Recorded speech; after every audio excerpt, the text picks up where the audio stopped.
Assalamualaikum warahmatullahi wabarakatuh. Nama asli Sunan Derajat adalah Raden Kosim. Beliau putra Sunan Ampel dengan Dewi Kondrowati dan merupakan adik dari Raden Magdum Ibrahim atau Sunan Bonang. Raden Kosim yang sudah mewarisi ilmu dari ayahnya kemudian diperintah untuk berdakwah di sebelah barat Gresik, yaitu daerah kosong dari ulama besar antara Tuban dan Gresik. Raden Kosim memulai perjalanannya dengan naik perahu dari Gresik sesudah singgah di tempat Sunan Giri.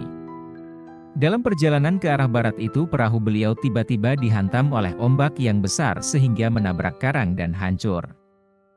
Hampir saja Raden Kosim kehilangan jiwanya.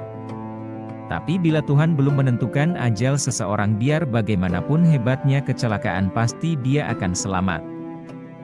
Demikian pula halnya dengan Raden Kosim.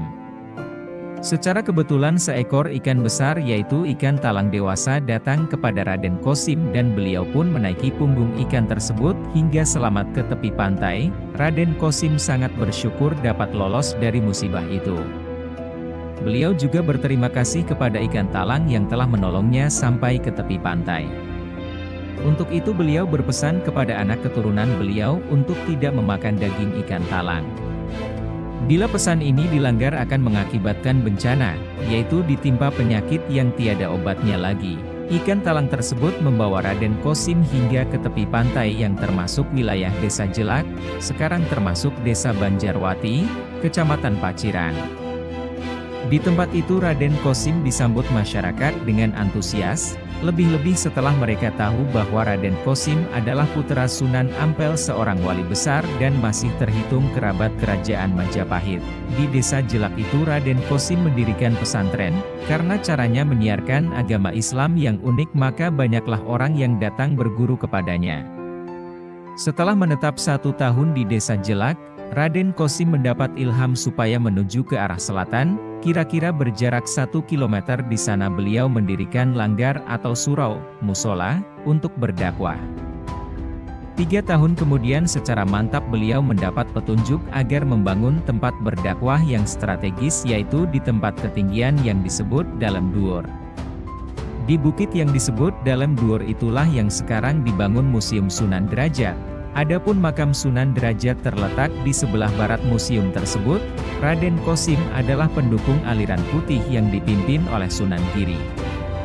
Artinya dalam berdakwah menyebarkan agama Islam beliau menganut jalan lurus, jalan yang tidak berliku-liku. Agama harus diamalkan dengan lurus dan benar sesuai ajaran Nabi, yaitu tentang ketauhidan. Tidak boleh dicampur dengan adat dan kepercayaan lama. Meski demikian beliau juga mempergunakan kesenian rakyat sebagai alat dakwah. Di dalam museum yang terletak di sebelah timur makamnya terdapat seperangkat bekas gamelan Jawa. Hal itu menunjukkan betapa tinggi penghargaan Sunan Derajat kepada kesenian Jawa. Dalam catatan sejarah Wali Songo, Raden Kosim disebut sebagai seorang wali yang hidupnya paling bersahaja, walau dalam urusan dunia beliau juga rajin mencari rezeki. Hal itu disebabkan sikap beliau yang dermawan. Di kalangan rakyat jelata beliau bersifat lemah lembut dan sering menolong mereka yang menderita.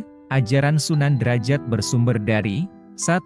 Al-Quran, 2. Sunnah, 3. Ijma, 4. Qiyas, 5. Ajaran guru dan pendidik seperti Sunan Ampel yang sanad keilmuannya sampai kepada Rasulullah Shallallahu Alaihi Wasallam. 6. Ajaran dan pemikiran atau paham yang telah tersebar luas di masyarakat. 7. Tradisi di masyarakat setempat yang telah ada yang sesuai dengan ajaran Islam. Dan 8. Fatwa Sunan Derajat sendiri. Di antara ajaran beliau yang terkenal adalah sebagai berikut.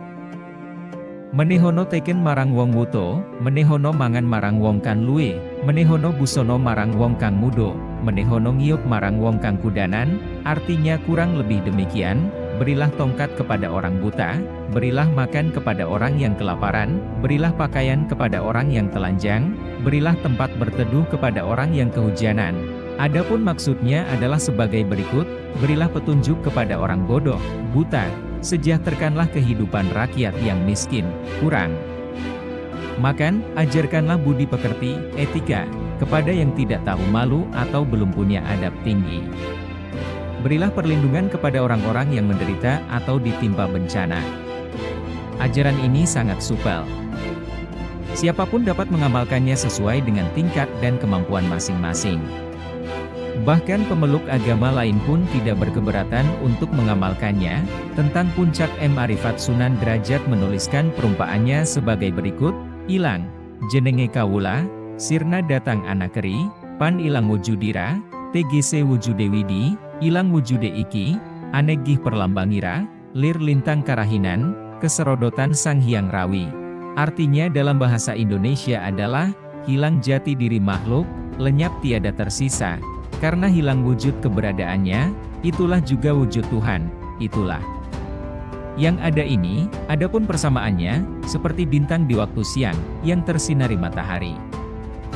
Di samping terkenal sebagai seorang wali yang berjiwa dermawan dan sosial, beliau juga dikenal sebagai anggota Wali Songo yang turut serta mendukung dinasti Demak dan ikut pula mendirikan Masjid Demak.